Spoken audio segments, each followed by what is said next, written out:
बिस्मिल्लाहिर्रहमानिर्रहीम। First year आज की वीडियो में हम चैप्टर 8 हीट एंड थर्मोडायनामिक्स की न्यूमेरिकल असाइनमेंट सॉल्व करेंगे। फर्स्ट असाइनमेंट है estimate the total number of air molecules. Air molecules के अंदर हमारे पास ऑक्सीजन, नाइट्रोजन, वाटर वेपर्स वगैरह होते हैं। In a room of capacity 20 cubic metre at a temperature of 27 degree centigrade and 1 atmospheric pressure. Total number of air molecules हमने calculate करने हैं। रूम की कैपेसिटी 20 क्यूबिक मीटर है, टेम्परेचर रूम का 27 degree centigrade है और रूम में जो एयर प्रेशर है वो 1 atm है, 1 एटमॉस्फेरिक प्रेशर। तो इसका हम सबसे पहले डाटा लिखते हैं। डाटा में क्या है? Estimate the total number of air molecules, यानी कि n हमने कैलकुलेट करना है। Number of molecules n calculate करने हैं। रूम की कैपेसिटी 20 क्यूबिक मीटर यानी कि वॉल्यूम गिवन है V equal to 20 cubic metre. Temperature T equal to 27 degree centigrade, इसको हम केल्विन में कन्वर्ट कर लेंगे जो कि टेम्परेचर का ऐसा यूनिट है। 20 प्लस 273 ये हो जाएगा 300 केल्विन।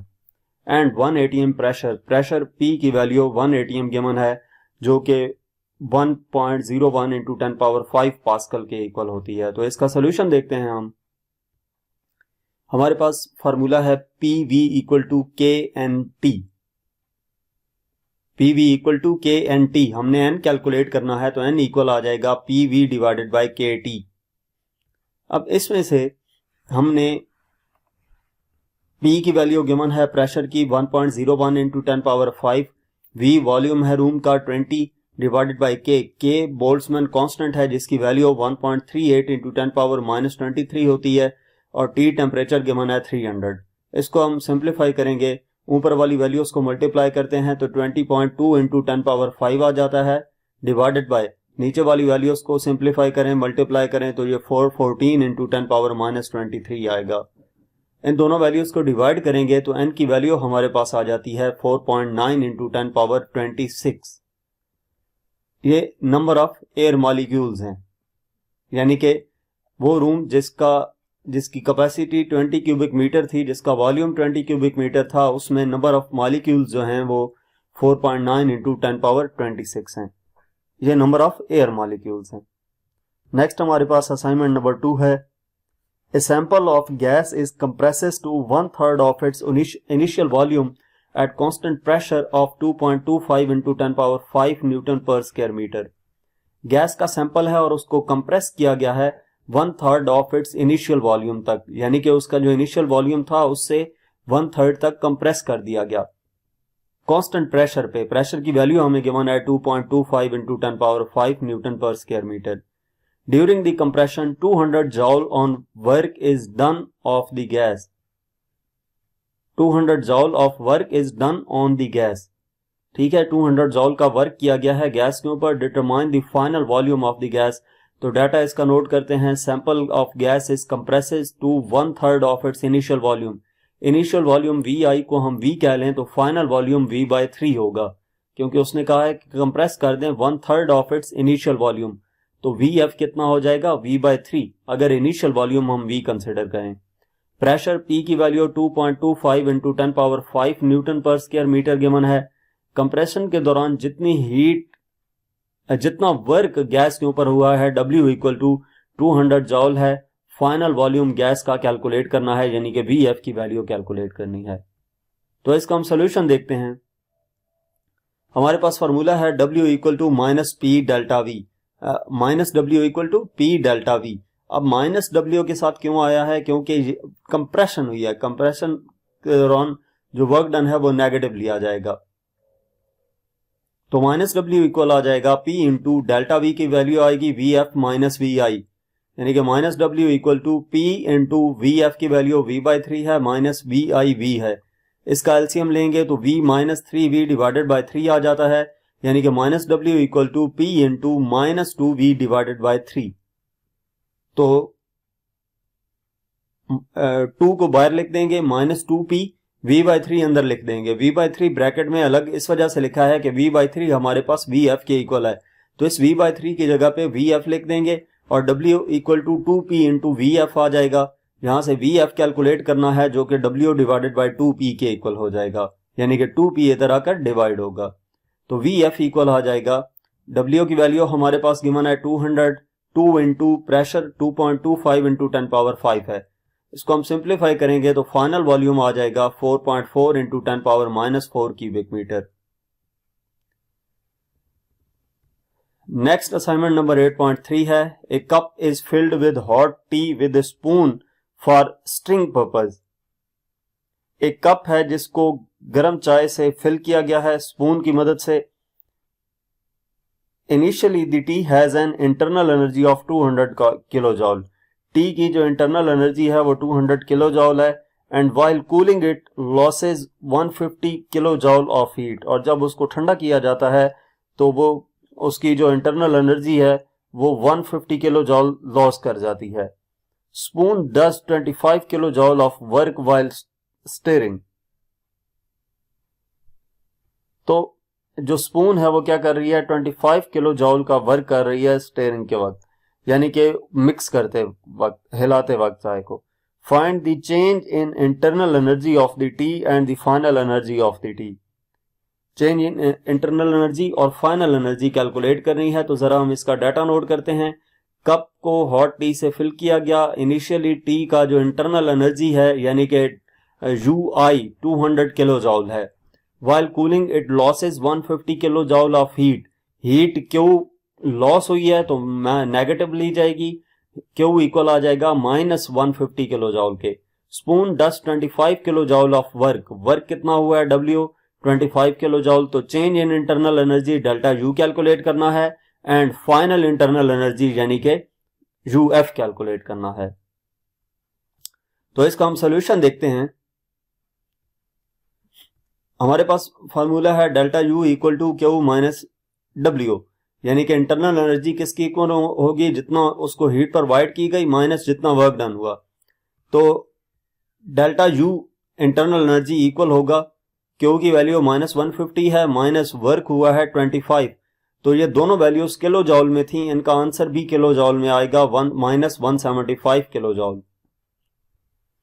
इस क्वेश्चन में मैंने जो वैल्यूज हैं उनको ऐसा यूनिट में कन्वर्ट नहीं किया, बल्कि जिस में गिवन थी जिस यूनिट में, क्योंकि तीनों वैल्यूज किलो जॉल में हैं तो values as it is put करके आंसर के साथ भी वही लिख दिया। अगर इसको कन्वर्जन करते ओरिजिनल फॉर्म में यानी कि जॉल में कन्वर्ट करते तो फार्मूले में हम जॉल में पुट करते, फिर एंड पे आंसर जॉल में लिखते, वो काफ़ी ज़्यादा चेंज होना जाना था आंसर, यानी कि उसमें आपको काफ़ी कॉम्प्लिकेशंस हो जाती, जो वैल्यूज पुट करते हो उसमें कैलकुलेशन ज़्यादा हो जाती। तो सिंपली हमने किलो जॉल में वैल्यूज पुट करके उसको सिंप्लीफाई करके आंसर किलो जॉल में लिख दिया है। दूसरा हमने UF कैलकुलेट करना है। तो डेल्टा U इक्वल होता है final internal energy minus initial internal energy, यानी कि UF इक्वल आ जाएगा डेल्टा U प्लस UI के। UI उधर जाएगा तो प्लस हो जाएगा, तो UF इक्वल हो जाएगा डेल्टा U की वैल्यू अभी कैलकुलेट की -175 प्लस UI की वैल्यू 200 है, तो इसको सिंप्लीफाई करें UF हमारे पास आ जाता है 25 किलो जॉल के। नेक्स्ट हमारे पास 8.3 असाइनमेंट है। Heat engine is working with thermal efficiency of 40%. It receives 4 kilojoule of heat from furnace. What waste does it reject? कि एक हीट इंजन है जो वर्क कर रहा है थर्मल एफिशिएंसी के साथ और थर्मल एफिशिएंसी 40% गिवन है। डाटा हम नोट करते हैं। तो एफिशिएंसी को ईटा से रिप्रेजेंट किया जाता है। 40% एफिशिएंसी इक्वल आ जाएगी 0.4, क्योंकि परसेंट का मतलब होता है 1/100, तो 40 डिवाइडेड बाय 100 ये 0.4 आ जाएगा।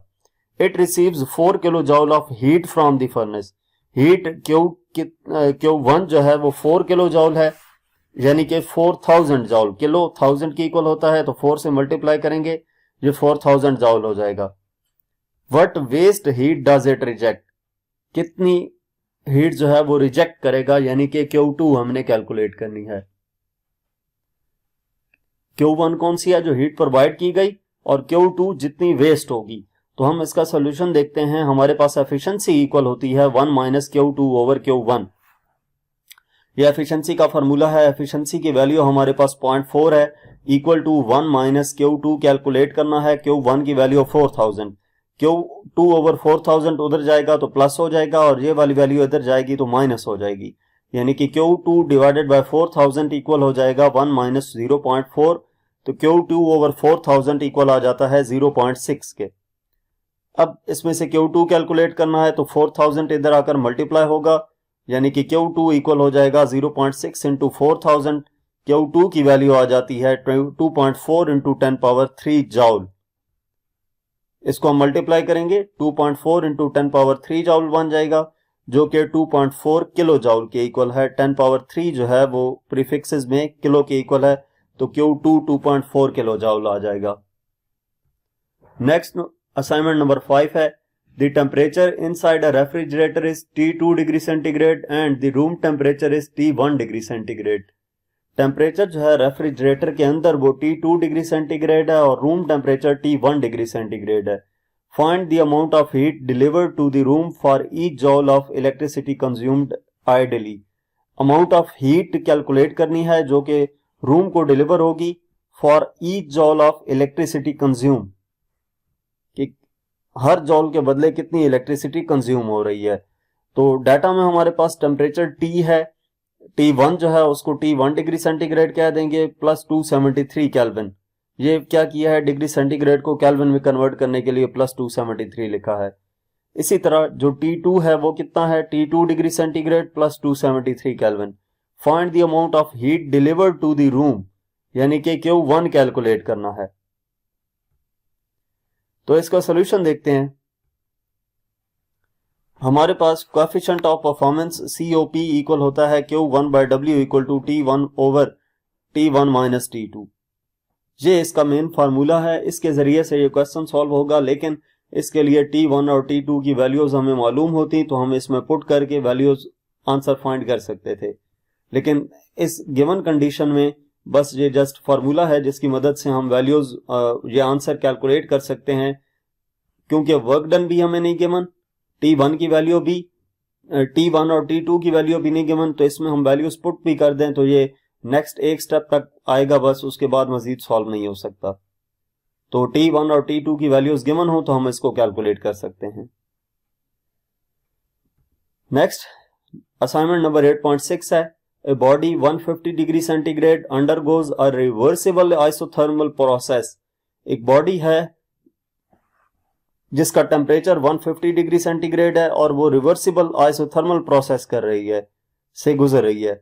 The heat energy removed in the process is 7373 जॉल। जितनी हीट एनर्जी रिमूव हुई है आइसोथर्मल प्रोसेस के दौरान वो 7373 जॉल है। Find the entropy change of the body. Entropy change जो आएगा बॉडी में वो कैलकुलेट करना है। तो डाटा हम इसका नोट लिखते हैं। बॉडी का टेम्परेचर T 150 डिग्री सेंटीग्रेड है, यानी कि 150 प्लस 273, तो ये 423 केल्विन आ जाएगा। हमने डिग्री सेंटीग्रेड को केल्विन में कन्वर्ट किया है, जहां पे आपने 423 के साथ केल्विन लिख लेना है। The heat energy removed the process, Q equal to -7373 joule आएगा क्योंकि हीट रिमूव हुई है।